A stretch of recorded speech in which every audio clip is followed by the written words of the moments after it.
Divisibility by 10. A number is divisible by 10 if its ones digit is 0. अगर उसकी ones digit 0 है तो वो नंबर 10 से डिवाइड होगा। इसमें देखिए 790, इसमें वंस डिजिट क्या है 0, तो ये 7 से डिवाइड हो जाएगा। 6340 वंस डिजिट क्या है 0, तो ये भी 10 से डिवाइड हो जाएगा। 9080 वंस डिजिट क्या है 0, तो ये भी 10 से डिवाइड हो जाएगा। इसमें देखिए 7643 वंस डिजिट क्या है 3, तो ये नंबर 10 से डिवाइड नहीं होगा। 1601 इसमें वंस डिजिट क्या है 1, तो ये नंबर भी 10 से डिवाइड नहीं होगा। अब देखिए divisibility bye 6। A number is divisible bye 6 if it is divisible bye 2 और 3 बोथ। 6 से वही नंबर डिवाइड होंगे जो 2 और 3 दोनों से डिवाइड होंगे। तो हम 2 की डिविजिबिलिटी भी पढ़ चुके हैं और 3 की भी। 2 से कौन से नंबर डिवाइड थे, जिसकी वंस डिजिट 2 हो, 0 हो, 4 हो, 6 हो, 8 हो। और 3 के लिए हमने डिजिट्स का सम करके देखा था, अगर उनका जो सम आता है अगर वो 3 से डिवाइड हो रहा है तो वो नंबर भी 3 से डिवाइड होगा। तो देखो हमारे पास है 43,542। तो देखो इसमें वंस डिजिट 2 है, तो इसका मतलब ये नंबर 2 से डिवाइड तो होगा। अब 2 से डिवाइड होगा तो हम चेक करेंगे 3 से डिवाइड हो रहा है कि नहीं हो रहा। अब डिजिट्स का ऐड करेंगे 4 + 3 + 5 + 4 + 2, इन सभी का हमने ऐड किया तो क्या आया 18। अब देखो 18 3 से डिवाइड होता है, 3 6 18, तो ये नंबर 2 से भी डिवाइड हो गया, 3 से भी डिवाइड हो गया, तो ये 6 से भी डिवाइड होगा, क्योंकि 6 का रूल यही है, वो नंबर 2 और 3 दोनों से डिवाइड होना चाहिए। अब नेक्स्ट नंबर है हमारे पास 36,723। तो इसमें देखिए पहले हम देख रहे हैं 2 से डिवाइड होगा कि नहीं होगा।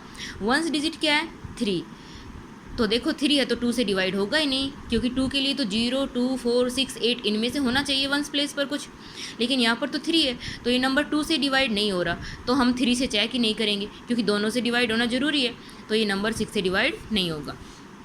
Divisibility by 7।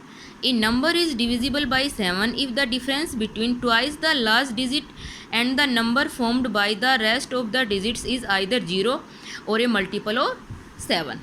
देखो इसमें क्या कह रहा है कि जो लास्ट डिजिट है, इसमें लास्ट डिजिट क्या है 5, ये कह रहा है कि लास्ट डिजिट को तो आप ट्वाइस करो, ठीक है, और जो नंबर बच गया उसमें से इसको माइनस करो। तो देखो हमारे पास क्या बचा 367, क्या माइनस करना है उसमें से लास्ट डिजिट का ट्वाइस, तो इसका ट्वाइस क्या हो जाएगा 5 × 2, तो 367 - 5 × 2 = 10, तो क्या है हमारे पास 357। तो ये नंबर या तो 0 होना चाहिए, 0 तो आया नहीं, या फिर देखेंगे मल्टीपल ऑफ 7। मल्टीपल ऑफ 7 का मतलब क्या है कि ये 7 से डिवाइड होना चाहिए, तो हम 357 को डिवाइड करके देखेंगे 7 से। 7 × 5 = 35, 7 7 1 = 7, तो ये नंबर 7 से डिवाइड हो गया, तो इसका मतलब ये नंबर 7 से डिवाइड होगा। फिर देखो 7 से हम कैसे चेक करेंगे, लास्ट डिजिट का तो हमें ट्वाइस करना है, हमने 5 का ट्वाइस किया 10, और जो बच गया उसमें से माइनस करना है 10 को हमें। अब हमारे पास क्या आया 357, तो ये 7 से डिवाइड करके देखेंगे हो रहा है, तो ये नंबर भी 7 से डिवाइड हो जाएगा। नेक्स्ट एग्जाम्पल देखिए, इसमें हमारी वंस डिजिट क्या है 4, और बचा क्या है हमारे पास 785, इसमें से क्या माइनस करेंगे 4 का ट्वाइस, 4 का ट्वाइस क्या होगा 8। अब इसमें से 8 माइनस करके देखो तो क्या आएगा हमारे पास 777। अब देखो 777 तो हमें देखने से ही पता चल रहा है 7 1 = 7 1 = 7 1 = 7 से डिवाइड हो जाएगा ये, तो ये नंबर भी 7 से डिवाइड होगा।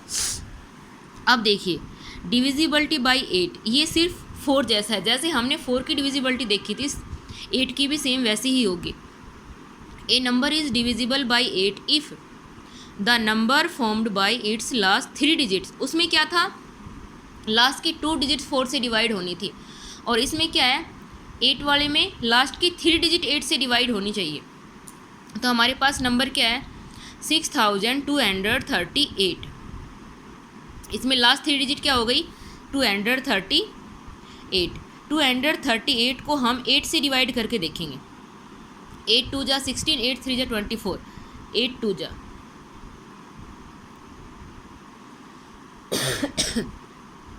अब 8 9 = 72, 6 हमारे पास रिमाइंडर आया। इसका मतलब 8 से डिवाइड नहीं हुई है, तो ये नंबर 8 से डिवाइड नहीं होगा। अब देखो नेक्स्ट एग्जांपल क्या है, 6328। इसकी लास्ट 3 डिजिट क्या है, 328। इसको हम 8 से डिवाइड करके देखेंगे।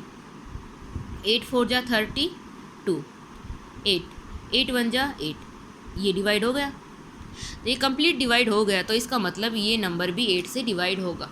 फिर देखो 4 में हमने चेक किया था लास्ट के 2 डिजिट 4 से डिवाइड होनी चाहिए। 8 में हम क्या चेक कर रहे हैं, लास्ट की 3 डिजिट 8 से डिवाइड होनी चाहिए। अगर लास्ट की 3 डिजिट डिवाइड हो गई तो फिर वो नंबर भी डिवाइड हो जाएगा। इसके आगे चाहे कुछ भी हो, यहाँ पर अगर आप 7 भी लिख दोगे, 6 भी लिख दोगे, चाहे ये नंबर कितना ही बड़ा हो जाए, हमें सिर्फ ये 3 डिजिट्स चेक करनी है। ठीक है, चाहे इस नंबर को कितना ही बड़ा कर दो, हमें सिर्फ ये डिजिट चेक करनी है। अगर ये लास्ट की 3 डिजिट 8 से डिवाइड हो रही है तो ये नंबर डिवाइड होगा, चाहे कितना ही बड़ा नंबर हो। नेक्स्ट देखिए, divisibility by 9। A number is divisible by 9 if the sum of its digit is divisible by 9। अगर उनका सम 9 से डिवाइड हो रहा है तो वो भी 9 से डिवाइड होगा। ऐसा ही हमने 3 में पढ़ा था। 3 के में भी था कि डिजिट्स को ऐड करो, अगर उनका ऐड 3 से डिवाइड होता है तो वो नंबर 3 से डिवाइड हो रहा था। सेम 9 में है, अगर उनका सम डिजिट्स का सम 9 से डिवाइड होगा तो वो नंबर भी 9 से होगा। हमने एग्जांपल लिया है 36,054, तो डिजिट्स को ऐड करेंगे 3 + 6 + 0 + 5 + 4। 3 + 6 9, 9 + 0 9, 9 + 5 14 और 14 + 4 18। तो 18 देखो, 18 9 से डिवाइड होता है, 9 2 जा 18, तो ये नंबर भी 9 से डिवाइड होगा। लास्ट देखिए अब, divisibility bye 11। A number is divisible bye 11 if the difference between the sum of digits at odd places and the sum of the digits at even places is either 0 और multiple of 11। हम odd places की जो digits है उनको add करेंगे और even places की जो डिजिट्स है उनको ऐड करेंगे, फिर इनको डिफरेंस करके देखेंगे। अगर वो 0 आता है या फिर 11 का मल्टीपल आता है तो वो नंबर डिवाइड हो जाएगा, अदरवाइज़ नहीं होगा। तो इसके अंदर हम एग्जांपल लेते हैं 61,809। तो देखिए हम इसमें ऐसे एरो लगा कर देखेंगे, 6 + 8 + 9। अब ये कौन बच गए, 1 और 0, 1 + 0। इनका ऐड क्या आया, 6 + 8 14, 14 + 9 23 और 1 + 0 1। अब इनका डिफरेंस निकाल के देखेंगे, 23 - 1 क्या आया, 22। तो देखो 0 तो है नहीं, इसमें क्या है, या तो 0 होना चाहिए या 11 का मल्टीपल, तो 22 11 का मल्टीपल है, इसका नंबर ये, इसका मतलब ये नंबर डिवाइड होगा। अब हम एक और एग्जांपल लेकर देखते हैं।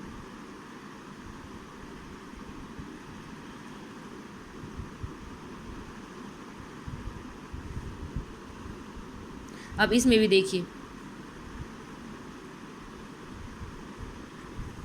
9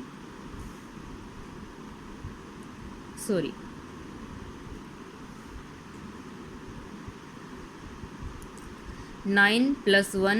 + 5, 9 + 1 10, 10 + 5 15, और इधर ये क्या हुआ, 1 3 और 0, 0 + 3 + 1, 3 + 1 4। अब देखिए 15 - 4 क्या आया, 11। तो 11 का मल्टीपल है ही, तो ये नंबर भी 11 से डिवाइड होगा। Thank you.